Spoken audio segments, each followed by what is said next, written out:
There's always more than what meets the eye when it comes to physical and even ideological outlook. Oftentimes, I find it interesting to look at characters and try to see where similarities lie with their fictional counterparts. However, on a much more profound level, it is much more interesting to me to look at characters who seemingly differ in every way on the surface, yet they're almost like two sides of the same coin when looking deep within the nature of their characters. With that being said, Shinobu Kocho, the rage-filled insect Hashira of the Demon Slayer Corps, and Upper Moon 2 Doma, one of the most ruthless demons in the entire series, have a lot more similarities than you may initially believe. And this isn't just true for these two. In the all-out war that is the Infinite Castle arc, the Demon Slayers share a lot more in common with their demon opponents. Gyomei and Kokushibo were the strongest of their respective organizations, and he even connected with Sanemi, given he understands what it's like to hold a brother near and dear to his heart. Tanjiro and Akaza relate in the sense that they both feel a massive amount of guilt for the death of their loved ones and feel they're too weak to protect those close to them. The main difference is while Akaza chose to be nihilistic and completely give up on life, Tanjiro chose to keep his faith in Nezuko and use her as a source of motivation to push forward. Zenitsu and Kaigaku, an easier connection to make, came from the exact same background and only differentiated their outlook on their shortcomings. Kaigaku chose the easy route and became a demon, while Zenitsu took the honorable and prideful route of staying true to his master's words and worked to become a true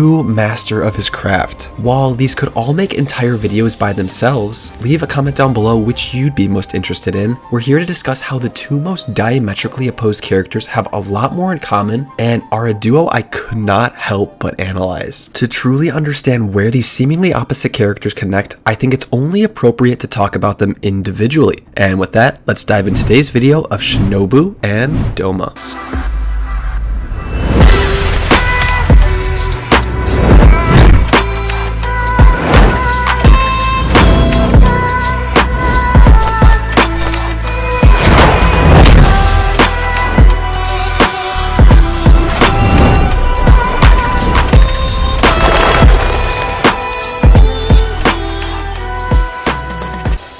It's important to say that Shinobu Kocho, seemingly one of the most sympathetic and kind-hearted members of the Demon Slayer Corps, quickly turns into one of the most devious and sadistic upon her introduction. This goes without saying, as her intro sees her killing a demon that she would like to be friends with, only to brutally torture her and kill her moments later. This really intrigued me with Shinobu's character, and from this moment on, I think all of us knew that there was much more to this character, and we were all waiting for some dark truth to finally be revealed. I believe the symbolism behind Shinobu's character in this instance is her appearance. Although dressing like a butterfly, it's important to note that she is the insect Hashira, after all. In this scene with the fearful demon, Shinobu is more akin to a spider ensnaring its prey as opposed to the peaceful and harmless nature of a butterfly. Peeling back the layers of this interaction further, you could argue that Shinobu is kind to the demon because she values the nature of any life, whether it's demons or humans. However, we soon discover this is far from the case.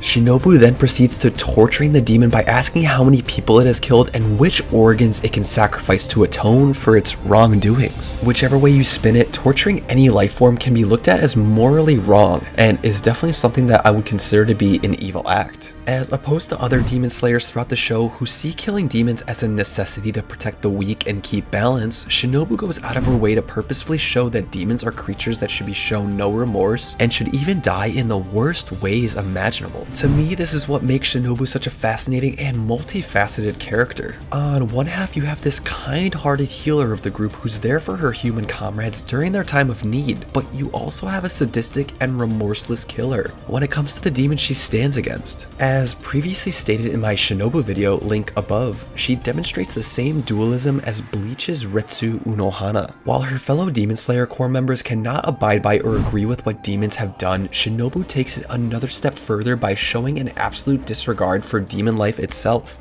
This is in major contrast to someone like Tanjiro, who sees demons as the former humans they once were despite their terrible acts. Transformed into the two-faced character we see in the beginning of the story, her devilish and vengeful side is just as much of her personality as the matronly caring person we get to meet throughout the story. The main irony we see with Shinobu is that her mission was never to save people, but rather get vengeance for her deceased sister, blaming her sister's death on her kind-hearted outlook and desire to live peacefully alongside suicide demons. Deeply saddened and jaded by the loss of her loved ones, Shinobu loses the ability to see value in life anymore and entrusts it to others, such as Tanjiro and Kamado. She believes that she's beyond redemption and empty without her loved ones, which is why her final act against Doma is an act of suicide. All in all, the beautiful tragedy of this character can't be understated, and her dualistic identity is so unique to the Demon Slayer's story as a whole. So how does Doma relate to this? Moving on to Upper Moon 2 Doma, he can be best characterized as being surrounded by false love, appreciation, and a sense of empathy his entire life. As outlined in my recent Doma video, he was idealized as a religious figure despite being a small child, and as a result of this, Doma had no idea how to connect with others due to never having a genuine connection with anyone in his life, not even his parents. Therefore, Doma has no idea how to connect with people in any meaningful way and really doesn't know how to. Since he has no role model to follow, he instead learns from his environment. Noticing the human behavior around him, he connects to others using a fake smile and false sense of empathy and compassion.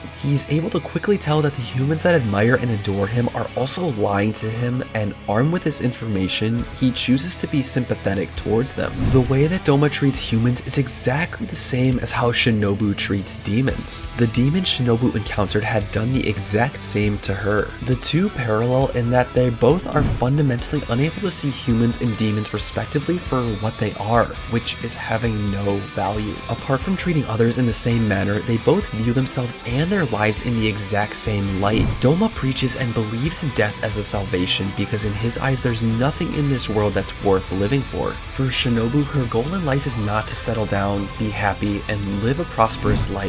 All meaning in life ended for her the minute her sister was taken from her. This is a damaged piece of her that could never be repaired. Through Doma's ignorance and Shinobu's emptiness, both felt completely devoid of feeling for life and believe that they are completely expendable as a result. While there's debate that Doma could regrow his head similar to Akaza, I believe he didn't due to feeling emptiness inside him as well as seeing no value in prolonging his existence. The realization that the double suicide we see by these characters due to similar ideals is something that I find completely fascinating about these two characters and is an interesting take when you analyze Demon Slayer as a whole. But more importantly, what are your thoughts on Shinobu and Doma? Did you guys agree with my analysis and take on these two characters? Let me know your thoughts on the similarities or key components that connect these two characters in the comments down below. If you like this video, be sure to subscribe and hit the bell icon for anime analysis content injected straight into your YouTube feed. It's been Dill from Anime Analysis, and until next time, stay curious, anime fam. Peace.